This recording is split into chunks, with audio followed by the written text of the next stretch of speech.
let's get into the big topic of open source, something that we actually say at Red Hat. This is so awesome. We are an open culture that believes in the importance of What is that process that a developer, or let's say, as the Kubernetes ecosystem really boomed?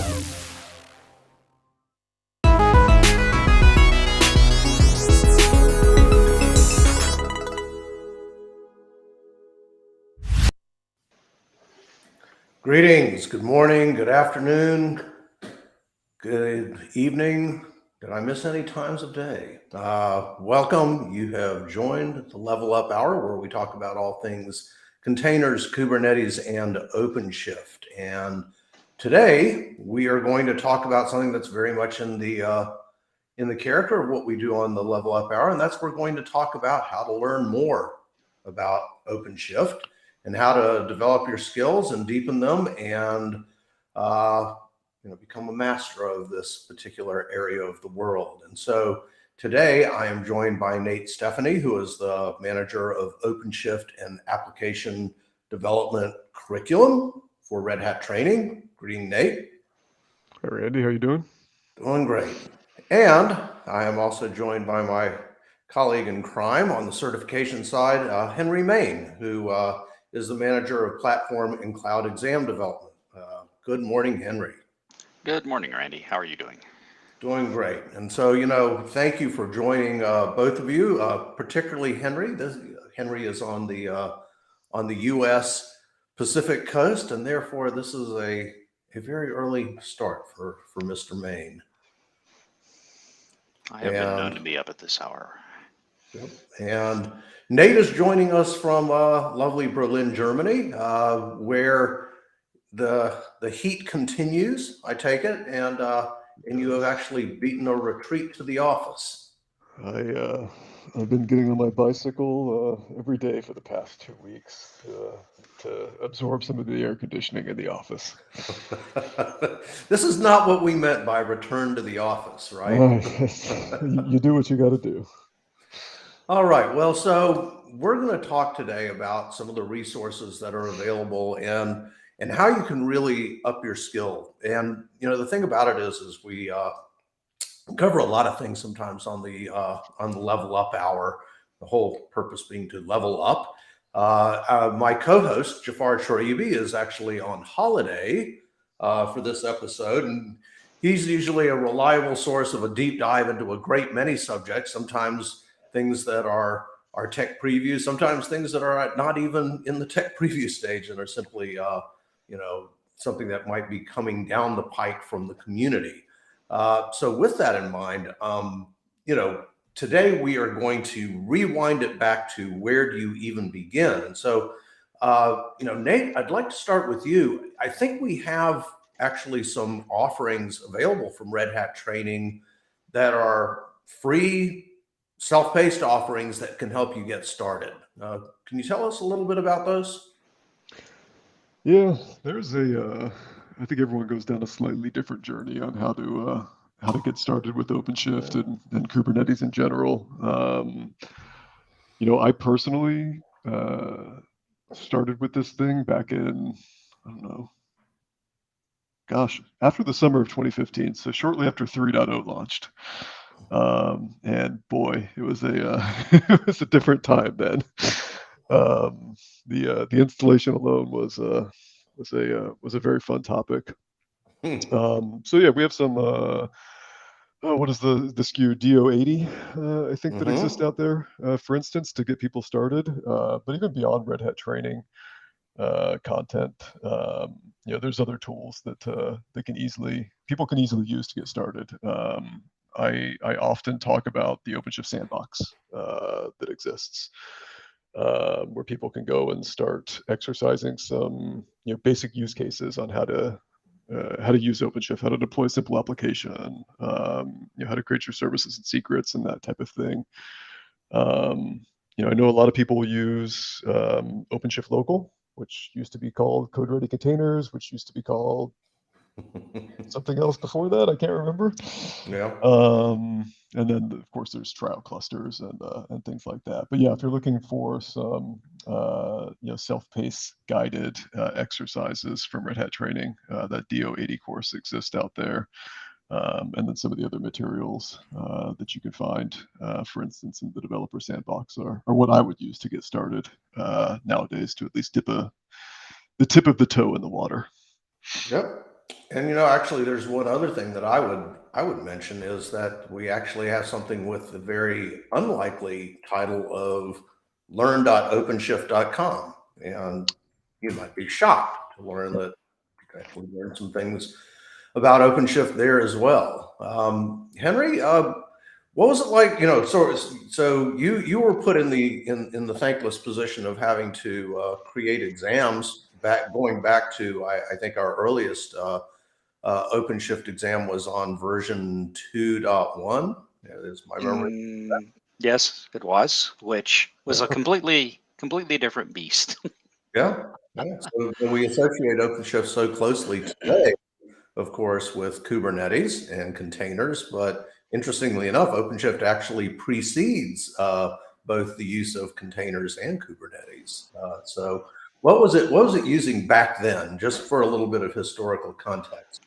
That's almost further back than I can remember, but I do remember learning about this concept of something called a gear. And unfortunately, I don't remember much other than that because knowledge you don't need right away tends to evaporate. But it was a completely different product. Same idea, but I believe it even preceded the world of Docker and all of these other Docker and Podman and all of these other just very common tools that we just sort of take for granted, I think, in the world of OpenShift these days. It was a drastically different product. I seem to remember cartridges also. That's like Yes, another term that cartridges. comes to Thank you. mind Yes. whenever I think about OpenShift too. Yeah. Gears and cartridges, which I think were was the early incarnation of what we came to know and love as containers. Yeah. But it was still built around the concept of underlying everything was namespaces, which is the Linux technology that makes containers a thing. Yep. Yeah. I mean, basically, SE Linux at its core is what we are using. But we are now, in fact, in this world of containers and Kubernetes, and that is what OpenShift has been for now these many years, and I think very effectively. And so, let's just kind of move past what we could maybe go out there and stumble upon to sort of the formal curriculum and certification paths that we actually offer within Red Hat. And I'm going to start at the 100 level, which in most universities, the 100 level is your basic level. Sometimes there might be some things leading up to 100, but and I think Nate mentioned DO80, but I think we also have something called a DO101. Yeah, I think so. Yeah. Okay. And, DO101, as it suggests, is a fairly basic thing. But I think moving on, we get to, we have a DO180 course. And the DO180 course is, Red Hat OpenShift 1, Containers and Kubernetes. And Nate, could you maybe tell us a little bit about what the scope of that is? Yeah, that really gets you into the introduction, right? So it's managing containers and images. It's creating those images. It's deploying those on OpenShift. It's some basic introduction to multi-container applications. But it's dipping the rest of the toe into the water from those freely accessible entry points. Well, okay, so let's talk about the accessibility of those entry points. What does somebody need to know before they start diving into that content in that first OpenShift 1 course? Yeah, the kind of going back to what Henry was talking about with the the introduction of what OpenShift 3 and beyond were built on. Like, you need to know what a container is. We will introduce you to some of those topics in the course, but you would be well served to come in being familiar with the existence of these containers that everyone's very excited about nowadays. I think it's good to know some basic Linux, for instance. Not everything is a GUI, especially as you move into more advanced topics. So certainly being familiar with, even if it's not Linux, command line tools, since we do offer Windows versions of those. And lastly, knowing something about some of the public cloud services and offerings, would serve you well. In addition to those things, as you start dipping your toe into the water. But the basics of Kube and containers, basics of Kubernetes and containers, knowing a little bit about those will give you a head start on the 180 type courses. Okay, Henry, what are your thoughts? If you had somebody who was joining your team tomorrow, dream on, but let's say you were able to get. I can always dream. Let's say you were to get this is hypothetical Henry, person. So it's where would you suggest that person starts to get ready for tackling that OpenShift Administration 1 course? OpenShift Administration 1. I agree with Nate that a smattering of core Linux knowledge would be a good thing. You don't need to be necessarily an expert or even a Linux system administrator, but certainly knowing your way around the file system, knowing just the essentials of how you work from the command line, I think would be a skill I would want somebody to have. And then just a little bit of knowledge of Docker and or Podman, although, well, actually you're going to pick that up in the course. So not necessarily much knowledge of that, but just conceptually a little bit of knowledge about how those things work, how network services work would be a good base level knowledge. But if you're coming in at the DO 180 level, we're going to sort of build your skill set from the ground up, I would say.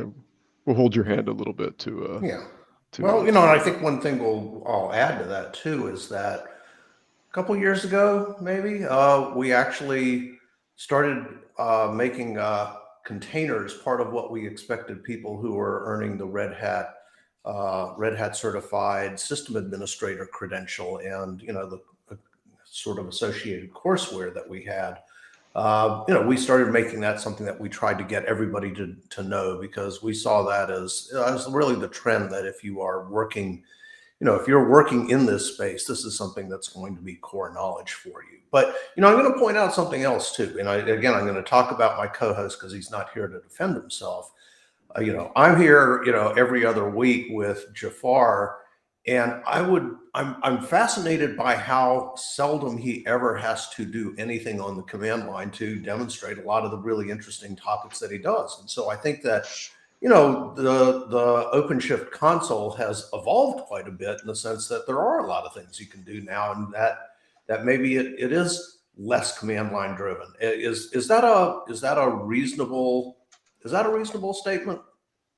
I could not agree more. Like, to watch the UI capabilities of this product grow over the last, let's just say since OpenShift 3, over the last 7 years, it's been pretty awesome to see everything you can do, especially once the platform is up and running. I think on the front end there might still be a little bit that you have to to get it to touch a lot less than there used to be. I mean, whoever remembers the many thousands of variables that were required in the Ansible playbooks to install version 3. But I actually love. It's harder to create content that focuses on the UI, because it's there's screenshots sometimes and they become static and they can easily get outdated. But I feel All like it takes is one fix or enhancement for Oh, your screenshot to become ab- irrelevant. absolutely. But it just does the product a disservice not to focus on how good the UI is now, It both for the developer really has come persona along. and the admin persona. Yeah. Yeah. Well, and so speaking of that, I with a little bit of hesitation, but I will say that we actually are very close to releasing a new course and actually an accompanying exam that is going to be on containers and that is going to be very focused on developers. And that, and that's not quite yet out, but it's real soon. Nate, Close. can you tell us anything about that or? Yeah, that as with both of these intro kind of 100 level courses, a little bit of introduction to containers, focused on Podman this time. Some talk of registries, networking, persistent data, still a thing, right? Mhm. Not everything is going to be stateless. Some troubleshooting, and then finishing up with some introduction to OpenShift and Kubernetes. So a little bit more focus on how to use containers and some of the accompanying tools as a developer, versus as an admin or the ops type persona, so to say. Well, and I think that, there's been some evolution there too, where if we again rewind back to, where you were beginning to work with it around version 3, Mm-hmm. I think that if we, our understanding of how this would be actually used in the world was, I'd say almost incomplete in a sense, because it's okay. Well, so what is going to be the responsibility of the administrator?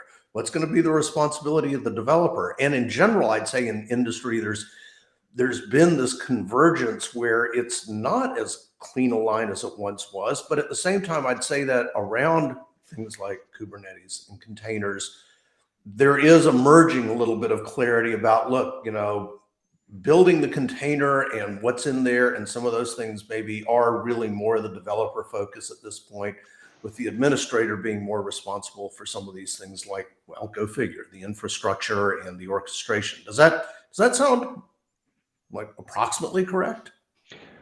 Oh man, I think there's been areas where the lines have been blurred, and there's areas where maybe there's a clearer line. I don't know which is which anymore.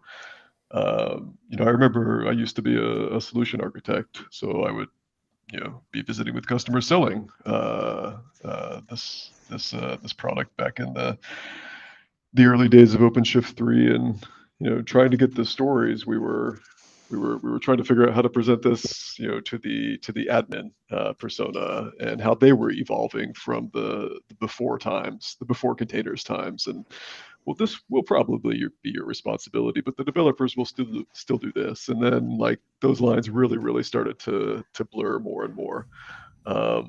I don't know that I could say that there's a clear line anymore, Randy. I think it just depends on the organization, the maturity of the organization, the type of customer. So maybe customers and companies that are very highly regulated, that have very strict separations between functions, Mm-hmm. they obey those, and others are just in a get things done state, and those lines don't exist as much anymore. So yeah, it gets Oh, blurred. yeah. And I mean, if you think about it in the context of, you know, DevOps, GitOps, Mhm. SecOps, anything that ends with, it starts with Git and ends with Ops. Yeah. It really is, less of a clear, here is what these guys know and do, here's what these folks know and do. But I think that this is one of the wonderful things about the OpenShift platform, is that it actually allows for the flexibility of those kinds of roles to emerge over time, and that it doesn't become this thing where there's this in fact, in a sense, it almost discourages a siloed organization in a sense, right? Yeah. Yep. Or And so I the like to believe.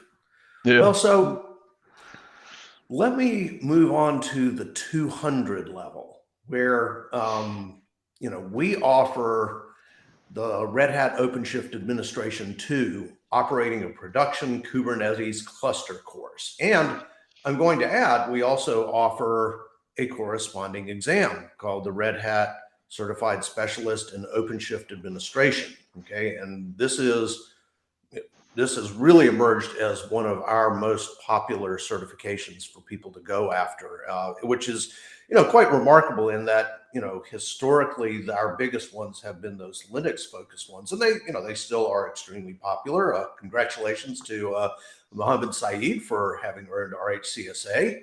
But we're really seeing a lot of interest in OpenShift certification, and this is the one that we see that most interested. But let's first, before we get people sitting before the exam, let's talk a little bit about that OpenShift 2 course. Nate, what do we move into when we start getting into the OpenShift 2 level? Yeah, so just like the 100 level, there's a split. We have one that's a little bit more platform admin focused, one that's more developer focused, which I guess we'll talk about in a second. But for the admin, for the platform focused one, you're going to move into things like cluster health, auth-n and auth-z, so authentication, authorization, a little bit more about networking and the SDN solution that we use inside of OpenShift.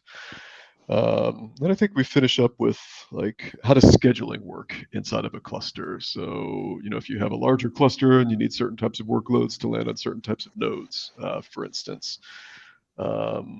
And if I remember correctly, Randy, on that one, we end up talking about updating and upgrading clusters, which is used to be a huge pain point. And again, something else, just like the watching the evolution of the UI, the upgrade process is almost magical now compared to what it used to be. And it's not magic. It took a lot of work from the Red Hat engineering organization to get it to this point, of course. But yeah, it's awesome.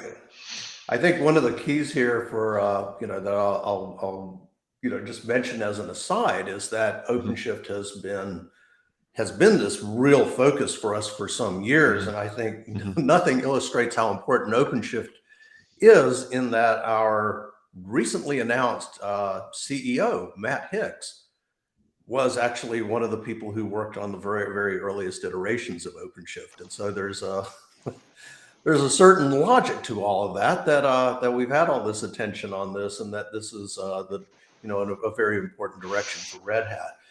Henry, thinking about this, sort of this second level, would you say that somebody who is certified at this level, we have an exam that corresponds to this, and the certification, the one I just mentioned, are they ready to actually do things in production?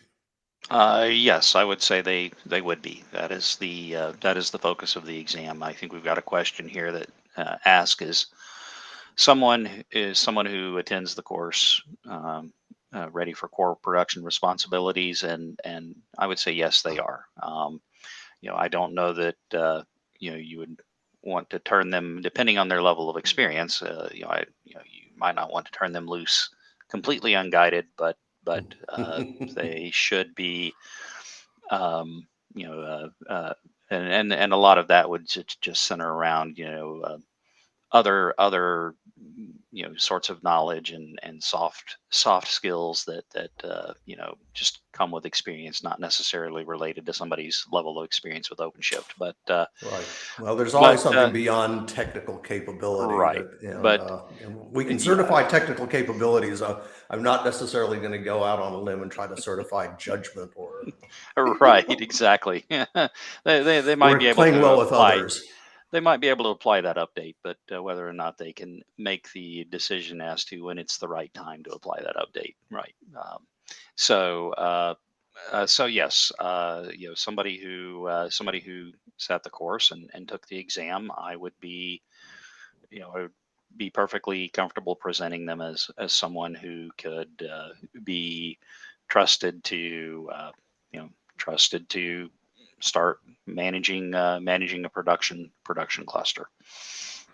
Well, actually, so one of our viewers, Hussein, is challenging us a little bit on this, and he's saying, "Well, look, I've done the 180 and 280s, and apologies to listeners. We are so in the bad habit of talking in code with these codes like DO280 and EX280, which what we're talking about here again is the OpenShift 1 and OpenShift 2 administration levels. And, Hussein is saying he's still not confident about what might be his next step. And so first of all, we do feel like you know an awful lot. If you have cleared that Red Hat Certified Specialist and OpenShift Administration exam, you are somebody who can work with this. Now, does that mean you know everything? And I'm going to go ahead and say no. Otherwise, the show would be today would be ending in 2 minutes, and it would be the level up half hour. But in fact, we're going to talk about some other things that you can move on to.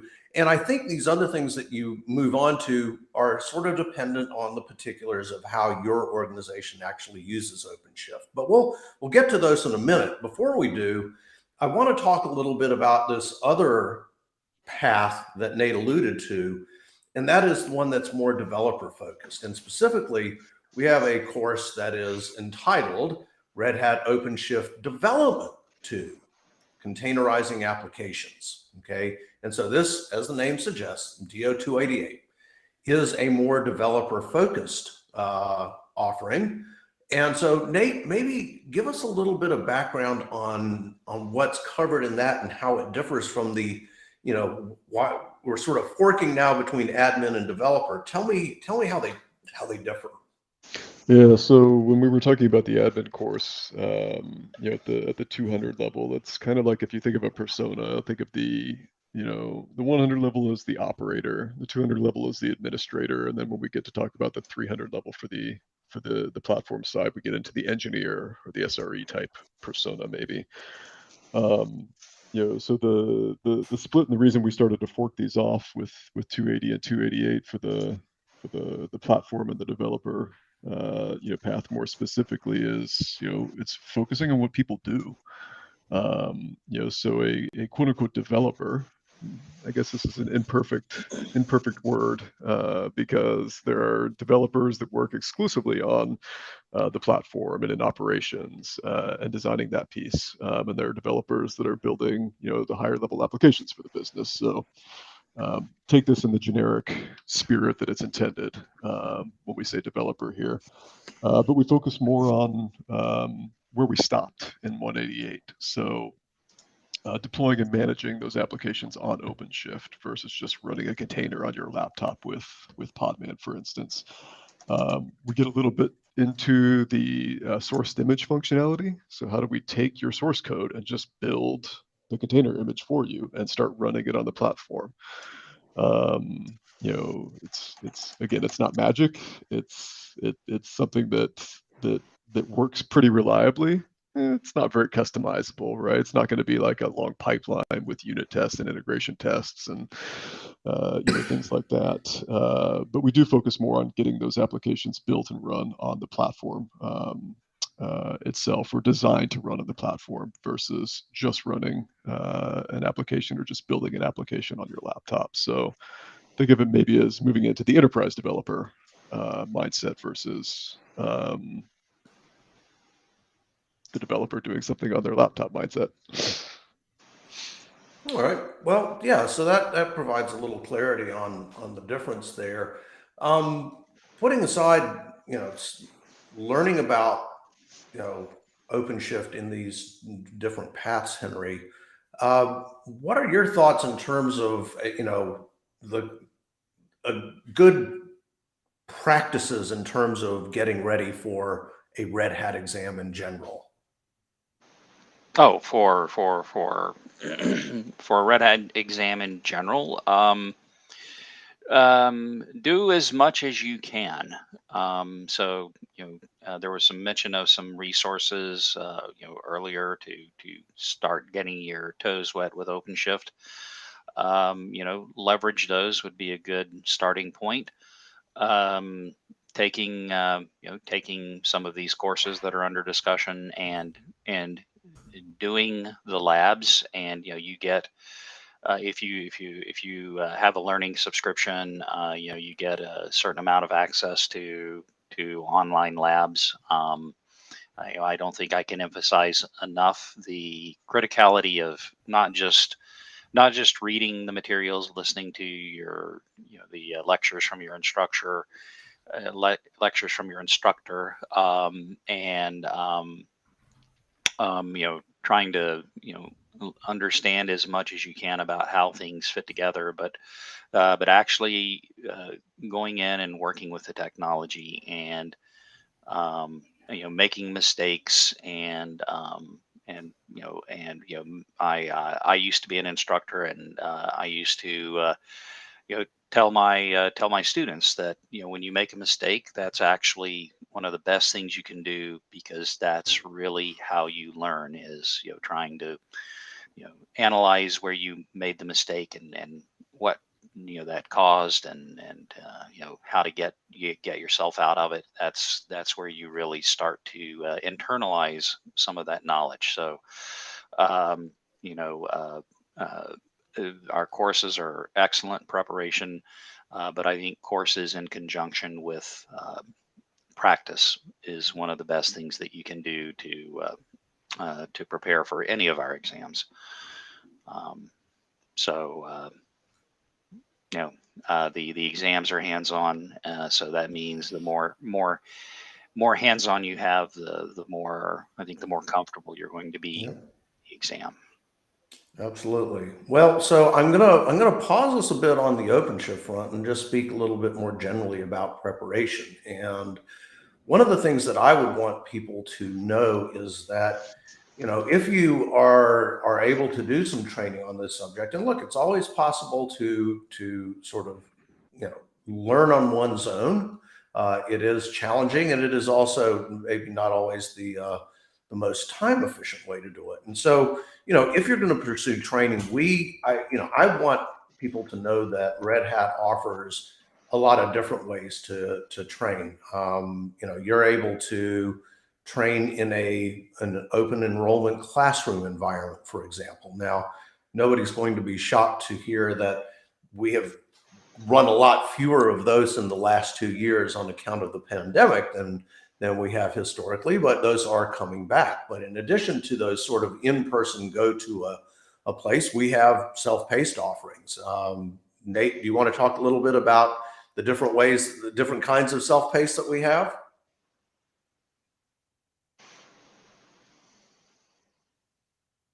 Or not? Did we lose Nate? Oh, so everything got jumbled there, Randy. It all came in. Okay. at Well, once. I was just saying that we have some different self-paced ways to train, and I was asking if you might want to mention those, just in general. Like, for example, we have uh, online courses. Yeah, We sorry. have video courses. I think my internet's finally catching up now. Okay, well, I'll finish the Everything thought, was then we'll continue on. So Oh, I've posted a link on ways to test, and we also have ways to train.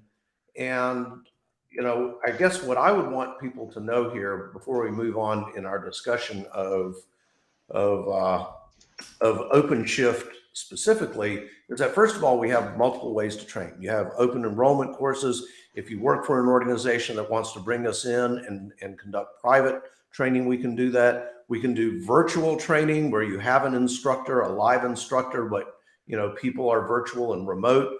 We have self-paced training. We have video courses. We have the Red Hat Learning subscription that lets you basically access all of our self-paced offerings. That's where I was going with this, is that we have a lot of different ways to consume training. Did I miss anything, Nate?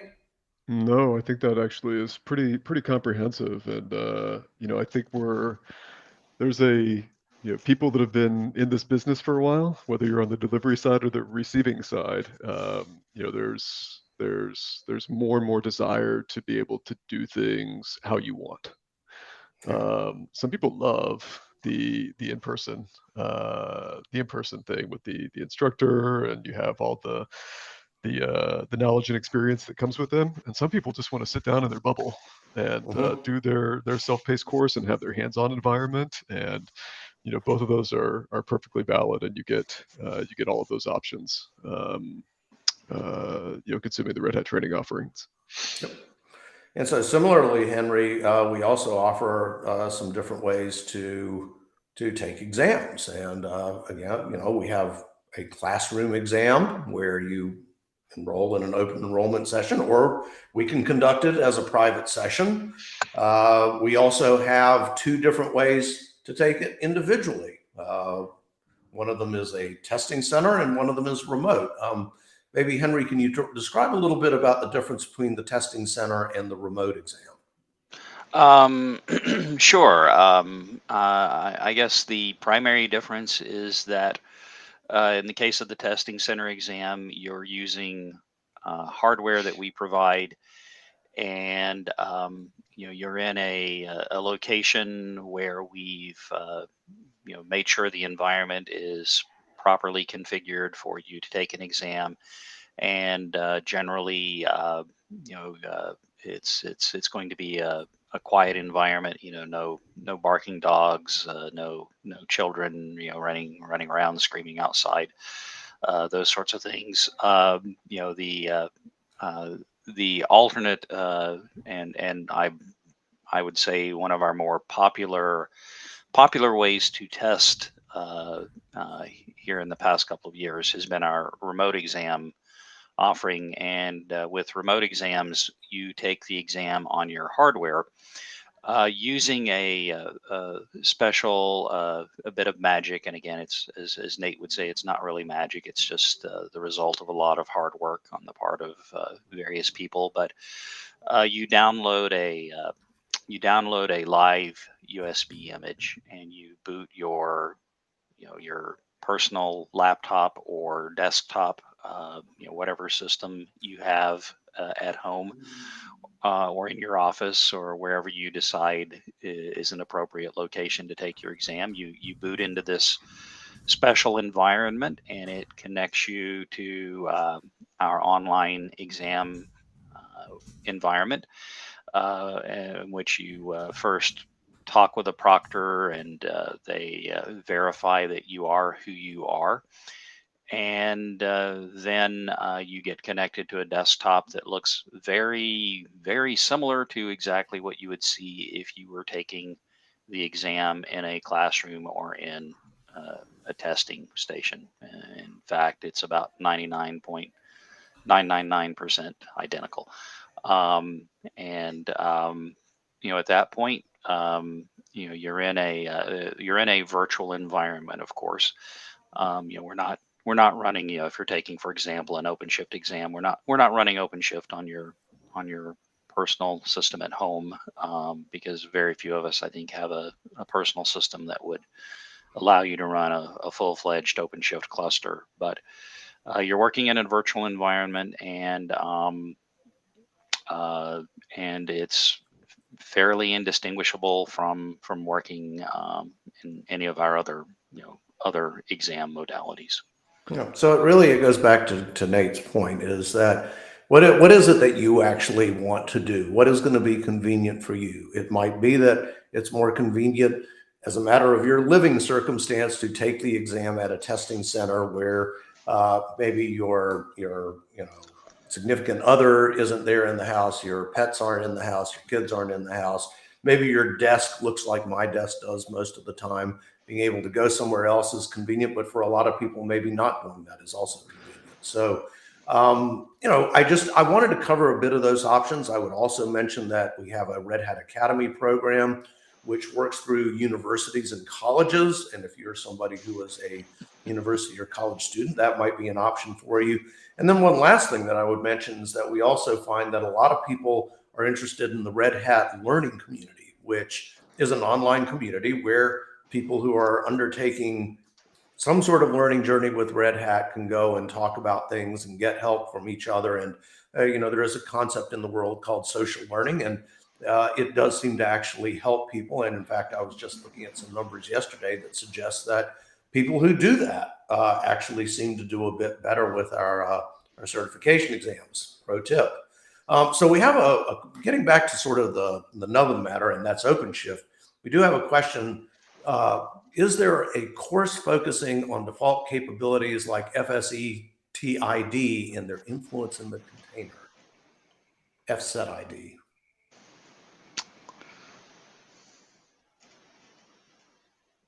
I don't even know well, what the answer that can be is, no so. sometimes. But The answer is you know I don't what? know for that one. we'll take note on that. So let me go ahead and move us up to the 300 level in terms of our offerings here. And the way I would characterize this is that we move from the world of core production responsibilities now into where we start diverging a little bit into what do you need to know as a question of scale or automation or specialization. And so one of the first things I guess I would mention is that we have the Red Hat OpenShift Installation Lab, DO322. And the name is sort of self-explanatory, but let's delve into that a little bit. Is that a tee up for me to talk about 322 a little bit? It is indeed. Yeah, so it's essentially what Randy was talking about. The installation of OpenShift got easier and easier over the years, especially when you go back to the beginnings of OpenShift 3. But this particular course gives you an opportunity to actually practice, focused a little bit more on UPI, so that was user provision infrastructure. Versus IPI. The whole idea around IPI in OpenShift 4 was run this command, answer a few questions, magic, with a lot of engineering behind it. But the reality is a lot of customers either could not or were not able to just do that. They needed it to be a little bit more like specific to their environment. So a course like this gives you that hands-on opportunity with with more of a UPI-based installation of OpenShift. Okay. So let me pose a question. I mean, one of the things that I've observed over the years is that typically OpenShift is something that is, also an organization that very often gets into the OpenShift world usually gets a professional services engagement with Red Hat or one of our wonderful delivery partners. What is the what is the profile of the organizations that want to dig into this particular area of skill and need people on their team who have this specific kind of ability? I don't know. It's a good question. I think a lot of the times for this type of answer, I would go back to maybe more of the type of customer that's in a more regulated type of business. For instance, it has very strict rules that they have to follow. They have to translate those requirements into installation options or design decisions that we can't take into account with a more basic installation or an installation through the UI going through console.redhat.com or one of the cloud providers directly with ROSA and ARO, for instance. Yeah, that would be where I would assume that that most of this would take place when it comes to having more of that level of engagement. Well, Hussein highly recommends it, so we must be doing something right with that course. And Hussein, if you want to share any any additional details on how you found this useful in the chat, we would appreciate it, and it might be enlightening for others as well. Yeah, so definitely. Continuing with sort of this 300 level scale automation, specialization. We also have a course on managing virtual machines with Red Hat OpenShift virtualization. And this is actually, a bit of a shift in terms of our focus for virtualization. Nate, give us a little background on this one. Yeah, this was a newer course. It's only been out for a few months now, and it was fairly ambitious to make. It's a little bit more self-contained as well. So we'll go from giving you some, maybe not incredibly in-depth explanation for everything, Kubernetes or OpenShift at the beginning, but you could actually go into this one and get a lot of the beginning information all the way through how to run OpenShift virtualization. But maybe to answer your more specific question, Randy, with Red Hat virtualization nearing its end of life over the next few years, this is the not replacement for that, because it's not a replacement for Red Hat virtualization or VM or anything like that. But it does give you an opportunity to run your virtual machines on the same platform that you're running all of your container workloads. And this course will kind of take you from zero to hero. That's one of the architects on the team likes to describe some of these things and get you ready to actually run this OpenShift virtualization solution. Yeah. So Henry, are we thinking we might at some point offer a certification on this rather specialized use? Yes, we are, and that is currently in the planning stages. Actually, am hoping that might see the light of day by the end of this year.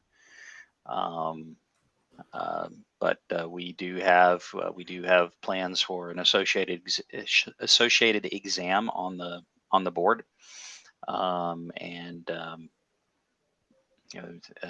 it's just waiting some attention from developers, which is always a challenge, right? To get developer hands on everything that we want to do. But The list is long. Yes, this is on the drawing board. All right. Well, I hopefully we can get that done, because I think this is actually a very interesting angle. But again, I see this as a specialization, right? This is not something that everybody who's operating OpenShift everywhere is necessarily going to be interested in or wanting to do this. But there is a set of use cases for which this is something that makes sense. Moving on, we also have another specialization, and that's enterprise Kubernetes storage with Red Hat OpenShift Data Foundation, aka DO370. Nate, that one probably also requires a little bit of explanation about what OpenShift Data Foundation is and why somebody would care. And why we have such long titles with all of our product names for. What I need to do is bring the brand team on as guests, and they might actually be able to explain some of that. Yeah, and all the rules that go around it. So yeah, ODF is kind of the evolution of OpenShift container storage over the years. If I boil it down to something, for those that remember some of the earlier days, that started out with Gluster, and then Ceph got introduced, and this is built, as exclusively on Ceph at this point. But ODF gives us a storage option, a storage part of the OpenShift family of solutions. So you'll go through in this course learning about what ODF is and the architecture of it, for instance, to how we use it to how we configure applications to use both file and block storage provided by ODF. I think we cover some backup and restore capabilities in there. And if I remember correctly, we also cover object storage as well. So everyone that's familiar with S3 being the ubiquitous object storage solution, something similar that you get with compatible that you get with ODF. So you can run all of this in your environment, whether your environment's in your data center or in one of the public cloud environments. Yeah, so alternately stated, basically, this is a storage as software solution that leverages OpenShift and Ceph, which of course Ceph is a storage as software solution in and of itself that can also be used independently of OpenShift. But this sort of combines the two, that if an organization is invested into OpenShift and has OpenShift skills and knowledge internally, it's sort of a convenient on-ramp, I guess would be one way to put it, to say, well, and here's a way to do software as storage or storage as software. I need another cold brew coffee. Storage is software. Storage defined as software. We could throw a couple extra words in there too. Yeah. I always get my terminology. See, because I'm trying to use the full phrase as opposed to using the acronym. But that's basically it, right? This is an OpenShift focused way of doing that and bringing that into your organization if OpenShift is something you're standardizing on, right? And it's bringing that homogeneity across all of the different environments that you might be running OpenShift in, because like ideally you're running it in, maybe multiple cloud providers and maybe in some of your on-prem locations, maybe in some of your edge locations as well. And kind of creating that common, using that common technology across everything, minimizes learning curves for one. And then you'll see, I think we just actually announced ODF 4.11 the other day. So constantly evolving the capabilities of that as well. It's very hard to keep up with the changing products of well, especially in the OpenShift space. Yeah. Well, Henry, do we have a certification associated with this? There's only one correct answer. We indeed do. Yes. We have an associated exam that covers very much the same things that that Nate mentioned that the course covers, I think the word from folks who taken this exam is it's both very challenging and and pretty on the nose. And I'm seeing actually that we're going to have a little talk with the web team about that particular link that says exam but links a course. So Yes. Anyway, moving on. Other adventures at the 300 level. Then we have what I would say is perhaps our core 300 level offering, and whereas I look at the installation piece, the OpenShift virtualization piece, as specializations. I see the data foundation piece is potentially, it's somewhere between specialization and a little more broad in appeal for the reasons that Nate talked about. But I think for this next one, I see this as that really logical next step that we were being asked about earlier, is what is that logical next step? And if I didn't know anything about somebody's particulars of their organization, what they were doing, this is the one that I would probably point them to, and that's Red Hat OpenShift Administration 3. Go figure. The one that follows 2 would be the one that has 3 in the name. So Red Hat OpenShift Administration 3, scaling Kubernetes deployments in the enterprise. And so Nate, why don't we start getting into now with this one, the scaling deployments in the enterprise? What sort of subject matter do we cover, and what skills do people acquire? Yeah, you think something like scaling, deployments in the enterprise? No, the names going out on a limb.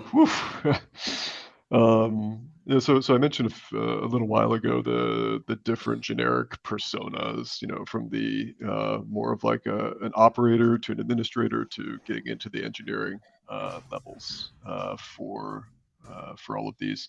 And this is the first one, at least on the quote unquote admin path, that would be more of the engineer level, I would say. So getting into a little bit more of what you learn in here, being able to leverage for the overall design and some of the more complex scalable tasks that you might need to do. So automating those tasks, in this version using Ansible, getting into more explanation and details around operators. So not everyone is familiar or comfortable or knows anything about operators in some cases. So this will get you exposed to those a bit. We covered. It's a very critical part and a feature and advantage of using OpenShift. Huge part. I used to do internal enablement and travel to places in the before days to teach people this type of stuff. And I can't remember the very generic way I described these before, but it was, an operator's just a pod that does something in a reliable, repeatable, and observable way. So it's taking that reliable human and putting them in the in the pod and just having them kind of observe, analyze, and act over and over again. Obviously, significantly more complex than that, but getting you exposed to those. Talking more about enterprise authentication. So we talked about authorization and authentication in 280, but we're going to expand on that and make it more from more of an enterprise angle. Cluster logging, we start to cover in this one, and then just some general monitoring and troubleshooting as well. So again, leveling you up to with the skills you might need to make more informed design decisions and operating more complex environments. See, I saw what you just did. Leveling up. I like that. Hey, Okay, wasn't and even intended. Happy coincidence. it slipped out. It slipped out. And so, Henry, again, do we have a cert on this? We do indeed. And you know, if I'm not mistaken, I believe you were just telling me within the last week or so that, without getting into specific numbers, that we've actually had a fair bit of uptake on this. Yes, we have for one of our upper level certification exams. I think we've had a very healthy uptake. For an advanced technology, and getting back to the question earlier about would somebody who has come out of EX280 or DO280, EX280, the OpenShift administration 2 track, would they be qualified to work on a production cluster? And I said yes, with some qualifications. I think the DO380, EX380 is sort of the second half of the core knowledge you would need to be even more effective as a cluster administrator, or even as a advanced DevOps type person. Again, where sometimes it's hard to blur the line between. It's hard to come up with a line between what's the responsibility of the developer, what's the responsibility of the administrator. So, I think some of these advanced courses would even be appropriate for somebody who views their role as more of a developer. But you have you also have the responsibility of managing the cluster. Yeah. But yes, we do have an exam. And it covers much of what is covered in the course. And all right. Well, so I'm going to move us forward here. Thank you, Henry. To the 400 level, because we're closing in on the end here, and I do want to talk about sort of the 400 level where I describe this possibly not entirely accurately, but I describe it as the OpenShift Plus level. And the reason why is because, of course, we do actually sell something called OpenShift Container Platform Plus, which incorporates some OpenShift add-ons that you can get individually, but probably the best option, the one that I think most organizations go for, is to get that plus. And here I'm talking about 3 particular things. I'm talking about ACM, Advanced Cluster Management, ACS, Advanced Cluster Security, and Quay. And so we have a course called DO480, and the DO480 is Red Hat, let's see, where is it? Multi-cluster management. Multi-cluster management with Yeah. Red Hat OpenShift Platform Plus. And again, some of these technologies can actually be acquired separately, but the organizations that are getting into it at this level of depth, they find it, they generally need all of them anyway, and it's a pretty good package. So, Nate, just at a high level, what are the kinds of things that we are starting to get into here, as the name suggests, with ACM, ACS, and of course, the mysteriously named Quay. Or key, depending on who's Key, listening. if you know Commonwealth English, but everybody calls it Quay. That's because the guy that wrote it called it Quay. So it's just like GIF versus GIF, right? What's right, what's wrong.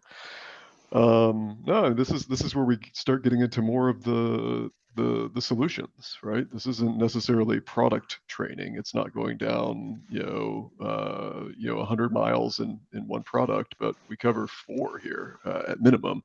OpenShift itself, obviously, we go heavily into how to use ACM to manage multiple clusters, possibly across multiple providers, on-prem, cloud.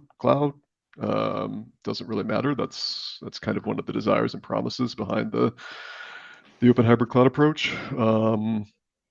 Quay for your container image registry for, again, maybe like those regulated environments that can't or won't leverage Quay IO, for instance. And then ACS, which is one of the newer acquisitions. I think it was just last summer or last spring when Red Hat acquired StackRox, and that became ACS. But that gets into the beginnings of the whole DevSecOps and shift left discussion with this course. But again, none of these going 100 miles deep. We'd love to hear from people about what they want with these. Do they want more ACM, or do they want more ACS? Because these are complex.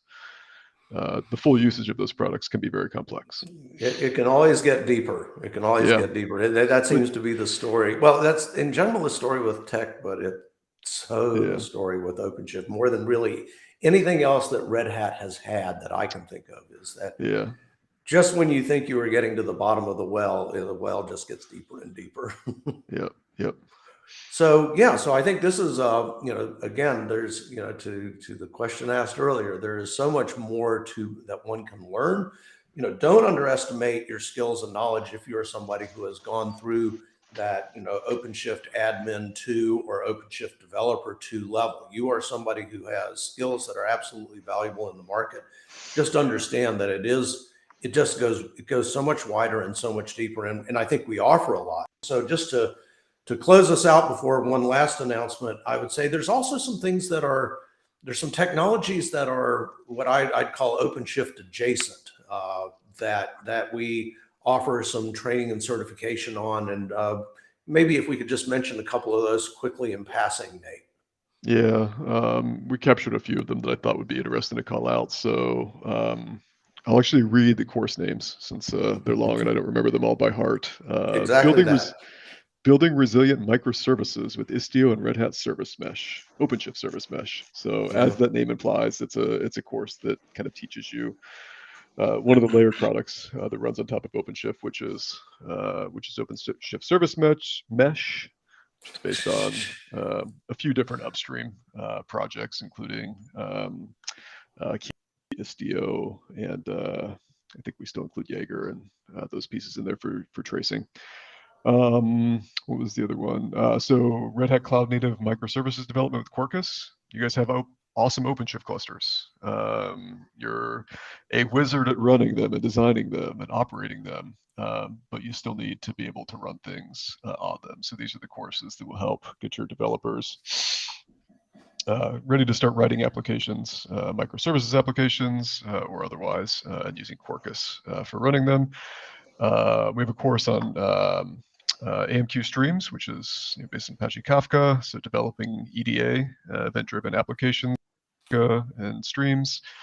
And then lastly, the one we called out, just released a couple weeks ago, was developing applications with OpenShift serverless and Knative. So we cover serving, eventing, and functions from Knative. So spoiler, they're still servers. The promise was not met, but it's a worst name ever. Course. Yeah, it's a shorter course, so it's easier to consume. But if you've done anything in the for event-driven applications, or if you've ever done anything with functions in general, using like Lambda, AWS Lambda, Yep. It's anyone who's it's a pretty quick and an interesting course to go through if you want to get some exposure to serverless. Yeah, just to kind of tie a concept together, we talked about operators, for example. Well, guess what? Serverless it's not the only way you can do it, but in fact, there is a serverless operator within OpenShift, along with a bazillion other operators that one could potentially use or leverage. And so I'll just mention very quickly without quizzing Henry, because in fact, his quarter of the portfolio doesn't generally cover these. We have, for the first three of these that Nate mentioned, we also do have certifications available. So we really are trying to train and certify not only across all of OpenShift, but these other things that are very closely tied into them and that make you able to do even more. So with that, first of all, thank you very much, Nate and Henry, for joining today. Nate at the end of your day, Henry probably 2 or 3 hours before the start of your day.